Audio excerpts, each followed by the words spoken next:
Let us now understand how to add an included project. Launch PathScaler Studio and click on Home. Go to the Includes tab. Under a new row, add the project in which the specified project is included. In the included project, select the name of the project to include in the selected project. You can select the project you would like to include from a drop-down menu within the Include Project field.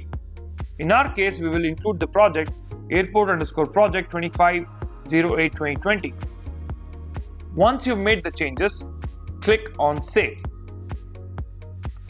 Now we have included a custom project which is titled airport_project 2508-2020 under the main project which is airport_project, and that's how you include a custom project.